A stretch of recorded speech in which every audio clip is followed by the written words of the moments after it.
Good question. Preschool question.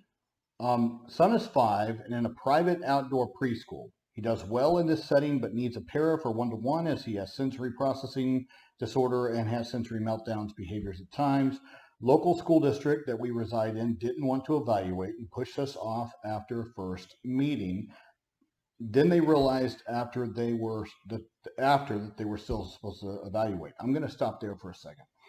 Guys, a school district has a responsibility to evaluate whether a child is enrolled in their school or not.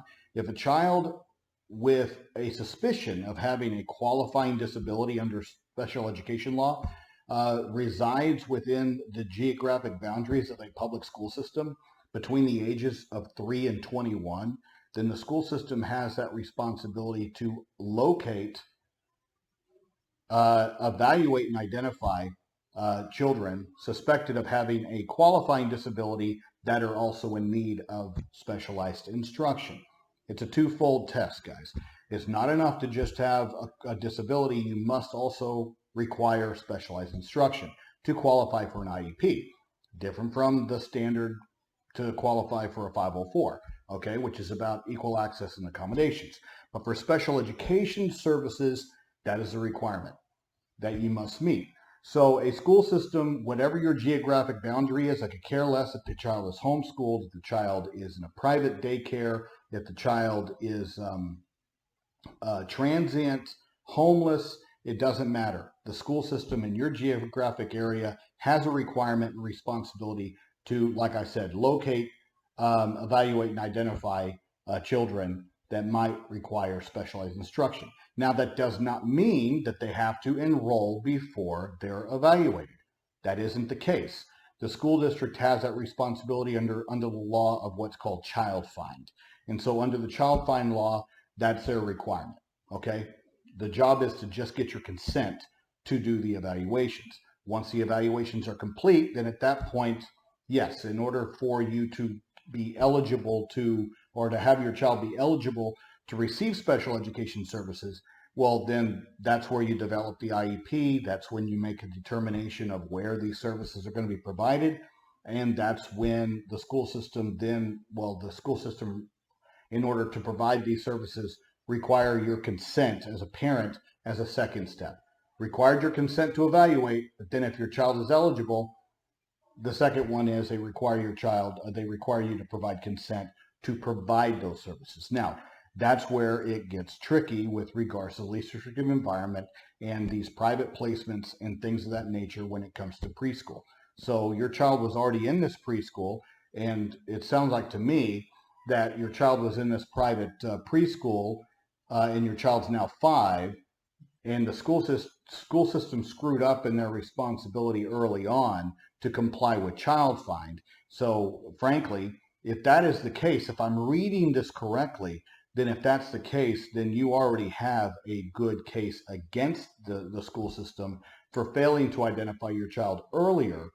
And because of that, then what you do is you track back what you would call your compensatory or your remedial service demand, what they owe your child for failing to follow the law in this particular situation, is you would track it back to the point in time that they knew, should have known, or suspected that your child was one that required an IEP.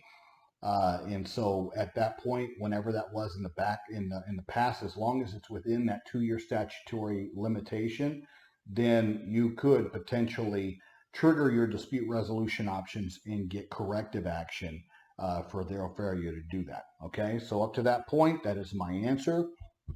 Let's keep moving.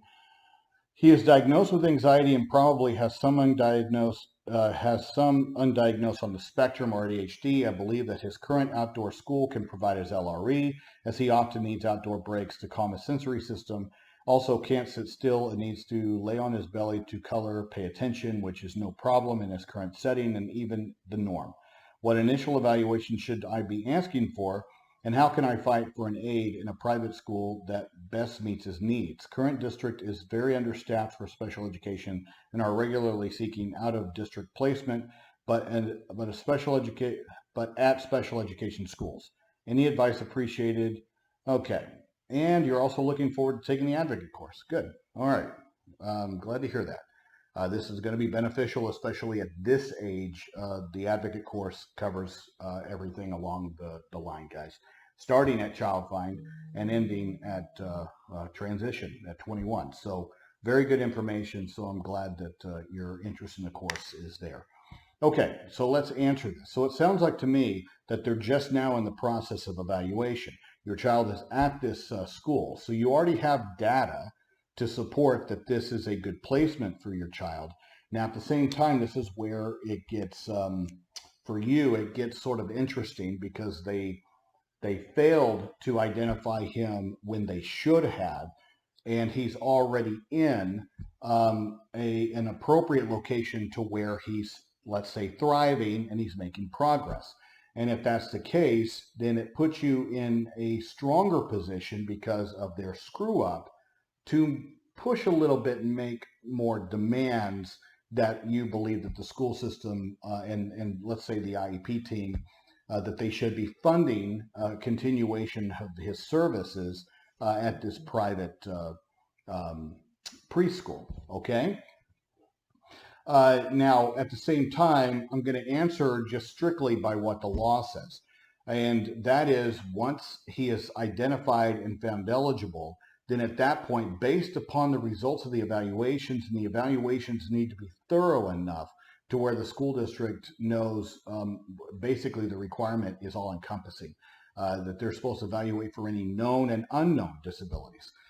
So that they understand the full needs of your child. And for a preschool child, it's the school system that must make an offering of FAPE because compulsory education laws are not in place yet. So at that point, there's a lot of flexibility from a parent with regards to the parent work schedule, where the parents are comfortable having their child. There's some parents that their children are at home in a natural environment, and they're not that comfortable with having their children in more of a formal type setting. So all of these factors need to be taken into consideration. At the same time, the school system legally must make an offering of FAPE, meaning that, let's say for ASD, the science says at least a 20-hour-a-week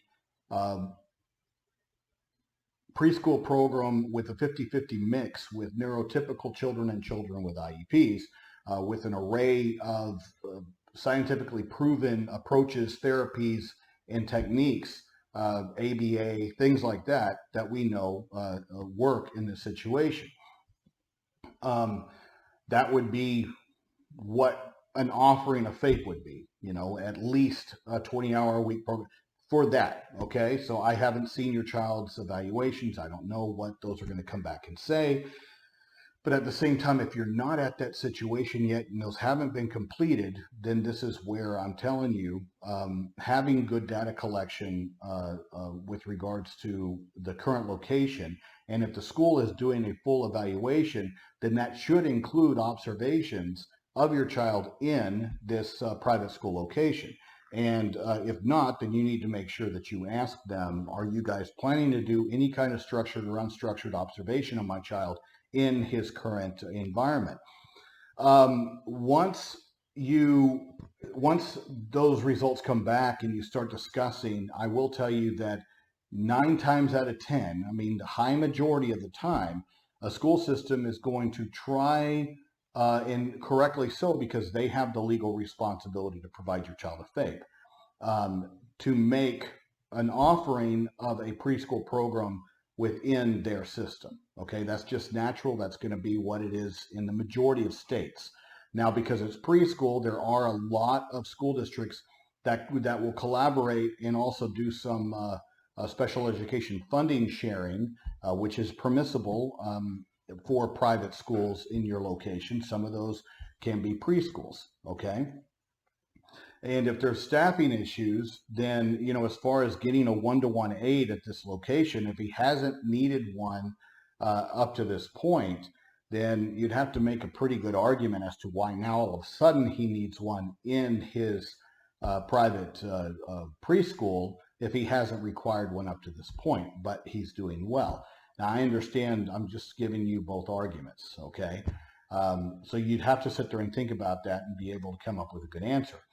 Now, what a school can do is they can fund that program. And if you're saying, well, we don't need them to fund the program, we just need services, then at that point, yes, it is not uncommon for a school system to push in special educators, speech language pathologists, occupational therapists into these preschool locations that are private, okay? And it's also not uncommon for some schools in some places to even provide some additional staffing supports and have it be targeted during points of the environment where the child absolutely requires that. But if this is more of a unstructured type of preschool to where it doesn't have an immense amount of structure, which, believe me, I'm not against that. If you knew me, you'd know that I am absolutely quite fond of more unstructured type of schooling ventures than what is currently being offered in our public schools. Okay. It sounds like to me, being 5, that he would be, that your child would be transitioning into a kindergarten. And if that's the case, then you also got to keep into mind what we're trying to accomplish, or what you're trying to accomplish over the next, 4 or 5 months. Because if he's in this more unstructured type of fluid environment, and then it's going to be sort of difficult for him to transition over to a far more structured type of setting, even though most public schools, kindergartens aren't as structured and regimented as, let's say, first grade on. So it sort of depends. Now, I will tell you that if the child has a late spring birthday, then at that point, and they have developmental disabilities, then I sort of make suggestions to parents that they might want to consider doing another year of preschool in order to try to shorten the gap between the developmental disabilities and the requirements that occur within a more structured type of school setting, okay? And because most of our special education funding, the overwhelming majority, funnels through public schools, then this is where you sort of have to keep your focus, is what are the expectations for my child in that environment, and see if that's attainable.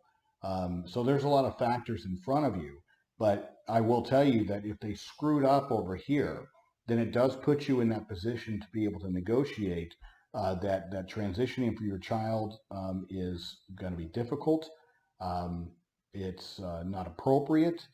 That where your child is currently at is beneficial, and if you're not wanting them to, let's say, cover the cost, I mean, potentially you would be entitled to reimbursement, potentially. But if there's nothing wrong with negotiating. So if you sit there and you go, look, I'm not asking for reimbursement, even though you guys technically would owe me for that, because you should have evaluated my child a long time ago and presented me with a plan to provide him a FAPE.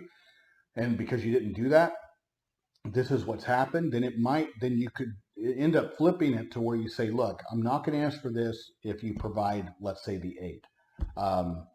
And, because you would be in a position, if my understanding and my interpretation is correct, you would be in a good position to trigger one of your dispute resolution options, due process, mediation, whatever, to be able to assert that claim.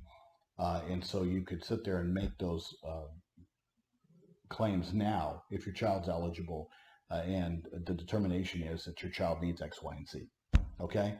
But with regards to straight up LRE, that's an IEP team decision, and that can include your preschool.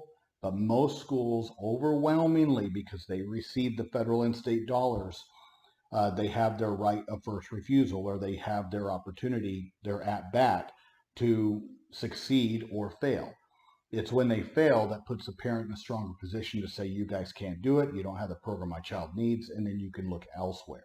But typically judges, hearing officers, administrative law judges that oversee special education, there's overwhelming case law out there that The school's got to be given their at-bat, their opportunity to provide the services that they say that they can provide, what your child requires. And then if they can't, do you have the data collection necessary to say, look, this place can, and I need you to fund it, okay? But there are going to be some steps. And I know that that frustrates parents because they're like, well, my child's not a guinea pig. I understand that, but understand that in the majority of the states in this country, the evidentiary requirement is on you. If you want to sit there and prove that this is an appropriate place for your child, then you have to have the necessary evidence to show why their program is not appropriate. And if they've never been given an opportunity, then that becomes almost an incredibly impossible feat to show something that has never happened. And why it has never happened. And, if you say, well, they have staffing issues, a school can very easily put somebody up there and say, no, we don't have any staffing issues. And so you always got to, that might be true, but it's amazing what people say once they're on a stand and they're being questioned. Okay. So, like I said, the burden of proof falls on the parents in most of the states in this country. So you got to really make sure that when you're making an argument for a private placement at public expense, that it's a difficult one, okay? Because the entire idea is that the school can provide it and they can provide it appropriately. And in most cases they can. There are instances to where they can't. And there are some states to where they're just far more amenable to paying for private placements. Mostly in the Northeast corridor, Illinois, New Jersey, places like that. California, in some locations in California. But in other parts of the country, no, the attitude is that we can do it as a public school. And they're far more resistant to any kind of request for private placement.